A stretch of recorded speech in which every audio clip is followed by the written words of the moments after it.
24 जुलाई 2000 Paris का Charles de Gaulle airport. एक ऐसा दिन जो कॉनकॉर्ड के इतिहास में आखिरी उड़ान बन गया। रनवे पर खड़ा था एयर फ्रांस फ्लाइट 4590। सफेद शरीर, झुकी हुई नाक और आवाज से भी तेज उड़ने वाला जहाज। कॉनकॉर्ड सिर्फ एक विमान नहीं था, ये इंसान के सपनों की रफ्तार था।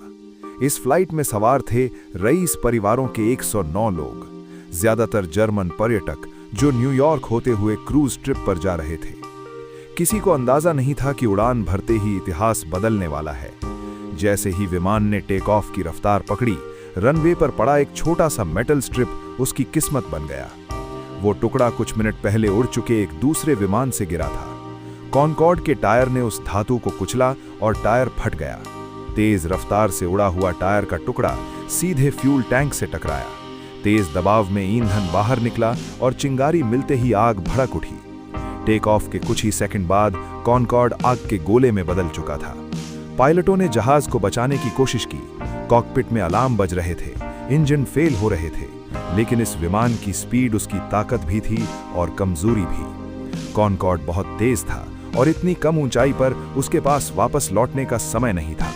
कुछ ही पलों में यह विमान गोनाइस नाम के छोटे से कस्बे पर गिर पड़ा। एक होटल से टकराकर जोरदार धमाका हुआ।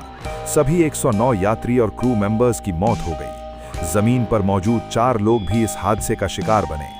पूरी दुनिया सन्न रह गई। जिस कॉनकॉर्ड को इंजीनियरिंग का चमत्कार कहा जाता था, वही विमान अब सवालों के घेरे में था।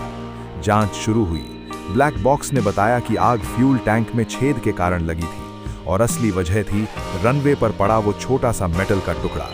इस हादसे के बाद सभी कॉनकॉर्ड विमानों को ग्राउंड कर दिया गया। नई सुरक्षा सुधार किए गए, टायर बदले गए, फ्यूल टैंक को और ज्यादा मजबूत किया गया, लेकिन भरोसा टूट चुका था। सिर्फ 3 साल बाद 2003 में कॉनकॉर्ड को हमेशा के लिए रिटायर कर दिया गया। ये एक ऐसा विमान था जो समय से आगे रहता था, लेकिन एक छोटी सी लापरवाही से इतिहास बनकर रह गया।